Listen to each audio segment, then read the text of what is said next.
sea lions to Oh, look at that.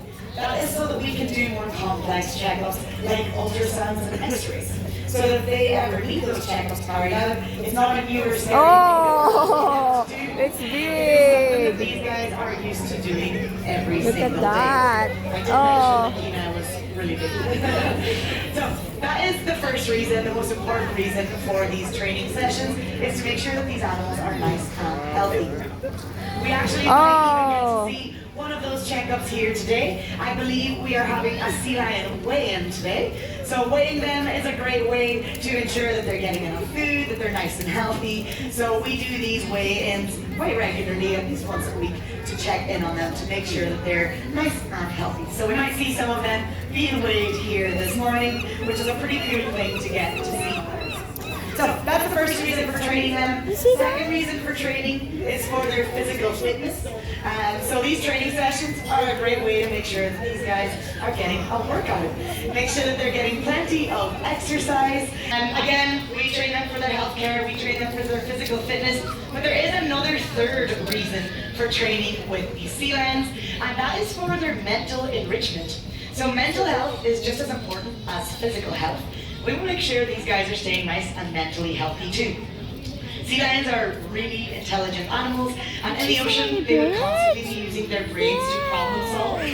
So many birds. Look at Mama, Skylar. Skylar. Oh. Here at the aquarium, they don't necessarily have to do those things, but we want to make sure they're still keeping those big brains of theirs nice and engaged. And these training sessions. Oh, look at that. Oh, look, Skylar, look. Oh, no. Different behaviors to get their minds active and to have them problem solving here with us. Again, we can ask all kinds Look at of the things birds. to these guys, and we can teach So them many behaviors birds, as eh? well, which is a great way to learn. Oh. So these training sessions are kind of like the same as if we were to sit down and do a She's crossword enjoying the bird. or a puzzle or a sudoku Nice. to keep our brains Oh. nice and active. These training sessions are doing just that for the sea lions as well. So it's another really, really important part of their care here at the aquarium. So those are the three main reasons for training. Now your next question might be, well, how do you train a sea lion? It's a great question. And it's actually using a tried and tested method. We've probably all used it before. And that is called positive reinforcement. So positive reinforcement is the guys choice to take part in these. If the sea lion doesn't want to carry out a certain behavior, you'll simply see the trainer to move on to the next task. Oh, look at that. Oh. Oh, wow.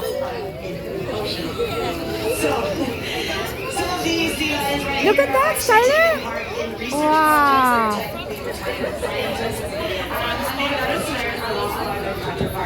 There's been all kinds of research done with these guys, from diet studies to heart rate studies to metabolic studies. Oh. One of the really important studies that came through the work here of the aquarium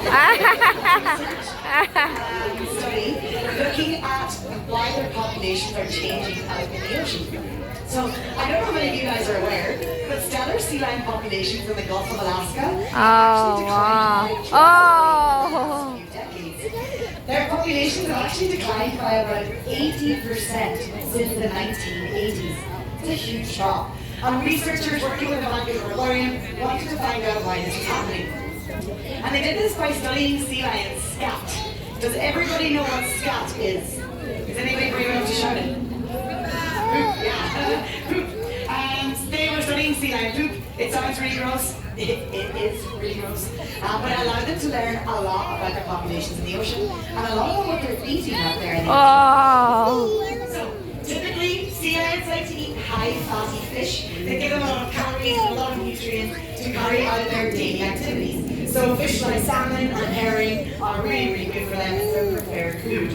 However, when the researchers were studying these scat samples, they started to see a change in the diets of the sea lions.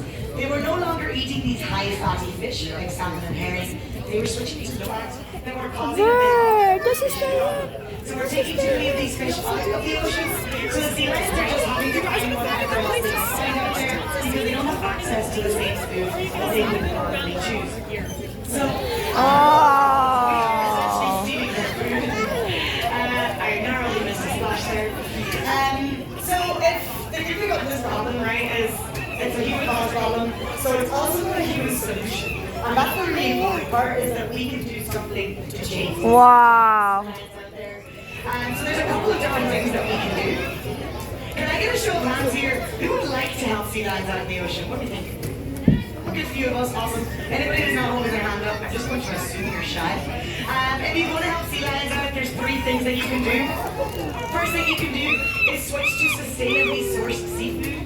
So if you're ever at a grocery store or at a restaurant looking to buy seafood, make sure you look out for the Oceanwise or MSC logos. They're like kind of like a circle like a fish. It tells you that that seafood has been sustainably sourced. So it means we're not taking too much of these fish out of the oceans, and it also means we are using methods that are not harmful to the environment. So we're not damaging the environment in that process. So sustainably sourced seafood is a really great way that you can help these guys. These guys today are actually all being fed sustainably sourced seafood. All the seafood that we serve in our cafe is also sustainably sourced. So we do try to practice